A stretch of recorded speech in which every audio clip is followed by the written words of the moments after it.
ಕಾಂಗ್ರೆಸ್ ಬಂಗಲೆಯಲ್ಲಿ high voltage meeting ನಡೀತಾ ಇದೆ. ಕೆಪಿಸಿಸಿಯ ನೂತನ ಅಧ್ಯಕ್ಷ ಬಿಕೆ ಹರಿಪ್ರಸಾದ್ ಜೊತೆ ಸಿದ್ದರಾಮಯ್ಯರ ಗಂಭೀರ ಚರ್ಚೆ. ಆ ಕುರಿತ ಅತ್ಯಂತ ಲೇಟೆಸ್ಟ್ ಅಪ್ಡೇಟ್ಸ್ಗಳನ್ನು ನೋಡ್ತಾ ಹೋಗೋಣ. ಕಾಂಗ್ರೆಸ್ ಬಂಗಲೆಯಲ್ಲಿ ಹೈ ವೋಲ್ಟೇಜ್ ಮೀಟಿಂಗ್. ಸಿದ್ದರಾಮಯ್ಯರನ್ನ ಭೇಟಿಯಾದ ಕೆಪಿಸಿಸಿ ನೂತನ ಅಧ್ಯಕ್ಷ. ಸಿದ್ದರಾಮಯ್ಯರ ಜೊತೆ ಚರ್ಚೆ ಮಾಡಿದ ಬಿಕೆ ಹರಿಪ್ರಸಾದ್.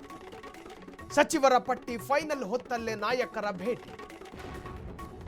ಎಂಎಲ್ಎಗಳೊಂದಿಗೆ ಸಿದ್ದು ನಿವಾಸಕ್ಕೆ ಭೇಟಿ ನೀಡಿ ಚರ್ಚೆ. ಶಾಸಕರಾದ ಎಎಸ್ ಪೊನ್ನಣ್ಣ ಇದ್ರು, ರಾಘವೇಂದ್ರ ಹಿಟ್ನಾಳು ಅಲ್ಲೇ ಇದ್ರು, ಅಪ್ಪಾಜಿ ನಾಡಗೌಡರು ಇದ್ರ, ಅವರು ಇದ್ರು, ಯಶವಂತ ರಾಯ ಗೌಡ ಅವರು ಕೂಡ ಅಲ್ಲೇ ಇದ್ರು. ಕಾವೇರಿ ನಿವಾಸದಲ್ಲಿ ಭೇಟಿಯಾಗಿ ಚರ್ಚಿಸಿದ ನಾಯಕರು. ಡಿಕೆ ಶಿವಕುಮಾರ್ ಅವರ ಕ್ಯಾಬಿನೆಟ್ನಲ್ಲಿ ಯಾರ್ಯಾರು ಮಿನಿಸ್ಟರ್ ಆಗಬೇಕು ಅನ್ನುವುದರ ಪರಮಾಧಿಕಾರ ಇರುವುದು ಅದು ಡಿಕೆ ಶಿವಕುಮಾರ್ ಅವರ ಬಳಿಯಲ್ಲಿ. ಹಂಗಿದ್ರು ಪ್ರಥಮ ಸುತ್ತಿನಲ್ಲಿ ಪ್ರಮಾಣ ವಚನ ಸ್ವೀಕಾರ ಮಾಡಿಕೊಂಡ 13 ಜನರ ಪೈಕಿ ಎಲ್ಲರೂ ಸಿದ್ದರಾಮಯ್ಯರ ಪರಮಾಪ್ತರೇ. ಈಗ ಡಿಕೆ ಶಿವಕುಮಾರ್ ಅವರ ಸಚಿವ ಸಂಪುಟ ಪುನರ್ರಚನೆ ಎರಡನೇ ಹಂತದ ಲಿಸ್ಟ್ ಬಿಡುಗಡೆಗೂ ಮುನ್ನ ನೋಡಿ ಬಿಕೆ ಹರಿಪ್ರಸಾದ್ ಜೊತೆ ಸಿದ್ದರಾಮಯ್ಯನವರು ಮೀಟಿಂಗ್ ನಲ್ಲಿ ಕೂತಿದ್ದಾರೆ. ಪೊನ್ನಣ್ಣ ಇದ್ರು, ಹಿಟ್ನಾಳಿದ್ದಾರೆ, ಎಲ್ಲರೂ ಕಾವೇರಿ ನಿವಾಸದಲ್ಲಿ ಮೀಟಿಂಗ್ ಮಾಡ್ತಾ ಇದ್ದಾರೆ. ಇದು ಕಾಂಗ್ರೆಸ್ ವಲಯದಲ್ಲಿ ಕೇಳಿ ಬರುತ್ತಿರುವ ಅತ್ಯಂತ ಶಬ್ದ ಇರುವಂತಹ ಬ್ರೇಕಿಂಗ್. ಇದು ಬಿಕೆ ಹರಿಪ್ರಸಾದ್ ಯಾರು?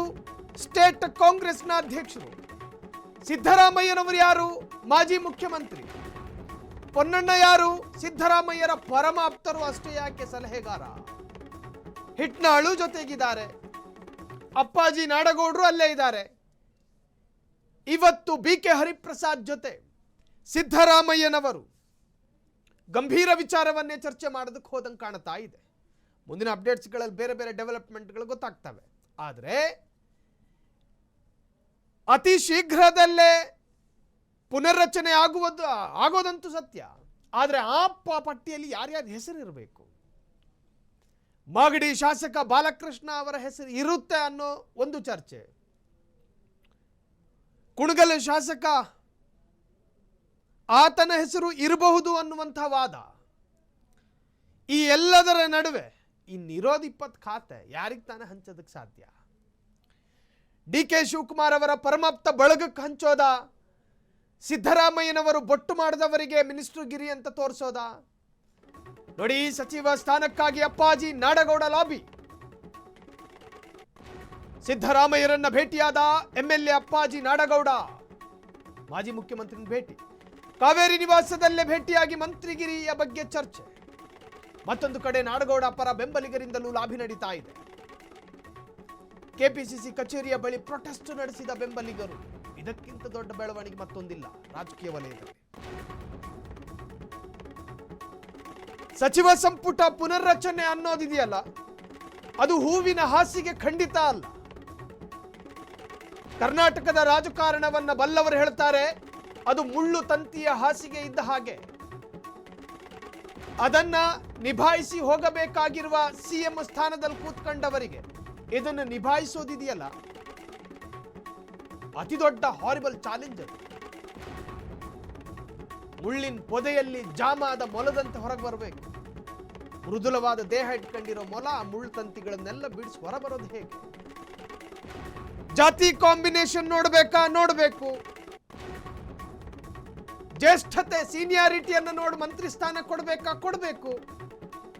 ಮತ್ತೊಂದು ಕಡೆ ಯುವ ನಾಯಕರಿಗೆ ಈ ಬಾರಿ ಮಣೆ ಹಾಕುತ್ತೀವಿ. ಯುವ ನಾಯಕರಿಗೆ ಮಣೆ ಹಾಕುವಾಗ ಹಿರಿ ನಾಯಕರು ದಪ್ಪನೆ ಎದ್ದು ನಿಂತ್ಕೋತಾರೆ. ಅದನ್ನು ನೀವು ಸಂಭಾಳಿಸ್ಕೊಂಡು ಹೋಗ್ಬೇಕು. ಹೆಂಗ್ ಸಾಧ್ಯ? ಡಿಕೆ ಶಿವಕುಮಾರ್ ಅವರು 20 ಸ್ಥಾನವನ್ನ ತನ್ನದೇ ಪರಮಾಪ್ತರಿಗೇನಾದ್ರೂ ಕೊಡೋದಾದ್ರೆ, ಇತ್ತ ಕಡೆಯಿಂದ ಕುರುಬ ನಾಯಕ ಸಿದ್ದರಾಮಯ್ಯ ಎದ್ದು ನಿಂತ್ಕೊಂಡು ತೊಡೆ ತಟ್ಟೋದಂತೂ ಗ್ಯಾರಂಟಿ. ಪ್ರತ್ಯಕ್ಷವಾಗಿ ಇದು ನಡೆದಲೇ ಇದ್ರು, ಪರೋಕ್ಷವಾಗಿ ಅಂತೂ ಕೂಡ ಒಂದಷ್ಟು ನಿಶಬ್ದ ಟಾರ್ಚರ್ಗಳು ನಡೀತಾವೆ. ನಿಶಬ್ದ ಪೊಲಿಟಿಕಲ್ ಟಾರ್ಚರ್. ಹಾಗಾಗಿ ಡಿಕೆ ಶಿವಕುಮಾರ್ ಅವರು ಅಡಕತ್ತರಿಯಲ್ಲಿದ್ದಾರೆ, ಸಂದಿಗ್ಧ ಸ್ಥಿತಿಯಲ್ಲಿದ್ದಾರೆ. ಮನಸ್ಸನ್ನ ಜಂಗಮವಾಗಿ ಇಡದೆ ತಟಸ್ಥವಾಗಿ ಇಡೋದಕ್ಕೂ ಸಾಧ್ಯ ಆಗ್ತಾ ಇಲ್ಲ. ಪ್ರತಿಯೊಬ್ಬರ ವಿಚಾರದಲ್ಲೂ ಮಧ್ಯಸ್ಥಿಕೆ ಮತ್ತು ವಕಾಲತ್ತು ಸಿದ್ದರಾಮಯ್ಯರದ್ದು ಇದ್ದಾಗ ಡಿ ಕೆ ಶಿವಕುಮಾರ್ ಅವರಿಗೆ ಅದೊಂದು ಸ್ವಲ್ಪ ಸವಾಲು ಅನಿಸುತ್ತೆ. ಅವರು ಬೊಟ್ಟು ಮಾಡಿ ತೋರಿಸಿದವರನ್ನೆಲ್ಲ ಕ್ಯಾಬಿನೆಟ್ನಲ್ಲಿ ಬಂದು ಕೂರ್ಸೋದಕ್ಕಾಗುತ್ತಾ ಅಂತ ಕೇಳಿದ್ರೆ ಆಗೋದಿಲ್ಲ ಅಂತ ಹೇಳ್ತಾರೆ ಡಿ ಕೆ ಶಿವಕುಮಾರ್. ಮತ್ತೀ ಬಾರಿಯ ಸಚಿವ ಸಂಪುಟದ 2ನೇ ಹಂತದಲ್ಲಿ ಯಾರ್ಯಾರ ಹೆಸರು ಇರುತ್ತೆ ಅನ್ನೋದೇ ಅತ್ಯಂತ ದೊಡ್ಡ ಕೌತುಕ. ಬಿಜೆಡ್ ಜಮೀರ್ ಅಹಮದ್ ಖಾನ್ ರವರ ಆಡಿಯೋ ವಿವಾದ ನಡೆದಂತಹ ಸಂದರ್ಭದಲ್ಲಿ ಉಪಮುಖ್ಯಮಂತ್ರಿ ಆಸ್ಪಿರೆಂಟ್ ಆಗಿದ್ದಂತಹ ಬಿಜೆಡ್ ಜಮೀರ್ ಅಹಮದ್ ಖಾನ್ 2ನೇ ಸುತ್ತಿನಲ್ಲಿ ಅವರ ಹೆಸರು ಇಲ್ದಲೇ ಇದ್ರೆ ಪಾದರಾಯನಪುರದಿಂದ ಒಂದು ಯಾತ್ರೆ, ಚಾಮರಾಜಪೇಟೆಯಿಂದ ಮತ್ತೊಂದು ಯಾತ್ರೆ, ಇದು ಕೂಡ ಒಂದು ಪೊಲಿಟಿಕಲ್ ಥ್ರೆಟ್ಟೆ, ರಾಜಕೀಯ ಬೆದರಿಕೆ.